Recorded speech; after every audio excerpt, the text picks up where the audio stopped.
आषाढ़ कृष्ण योगिनी एकादशी। भगवान कृष्ण बोले, हे युधिष्ठिर, आषाढ़ मास के कृष्ण पक्ष की एकादशी का नाम योगिनी है। इसके माध्यम की एक पुरानी कथा कहता हूँ। अलकपुरी में शंकर के भक्त कुबेर जी रहते थे। पूजा के लिए हेममाली पुष्प लाया करता था।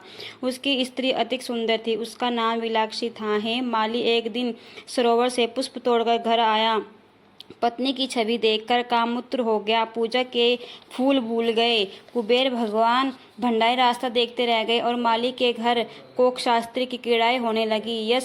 यशपति कुबेर ने गुप्त अक्षों को भेजा। उसके कुकर्मों को देखा। उस महा अंधे ने उनका न देखा। कुबेर ने माली को बुलाकर कहा, अरे पापी नीच, तूने मेरे पूज्यवर श्री का तिरस्कार किया है। इस कारण श्राप देता हूँ, तू स्त्री के वियोग से दुख भोगेगा, मृत्युलोक में जाकर कोढ़ी होगा।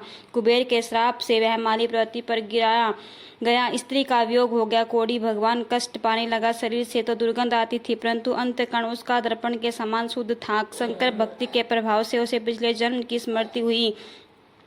प्राय निश्चित करने के लिए वह हरिद्वार में आया। गंगा जी का स्नान किया, परंतु मधुमक्खियों ने पीछा न छोड़ा। भिन भिन करती थी। अंत में पतित पावनी देवभूमि उत्तराखंड में चला। देव प्रयाग होता हुआ जमुनोत्री के तट पर पहुंचा, जहां चिरंजीवी महामुनि मार्कंडेय जी का आश्रम था। उनके दर्शन में मक्खियां अंतर्धान हो गई। हेममालिनी ने उनके चरणों में गिर पड़ा।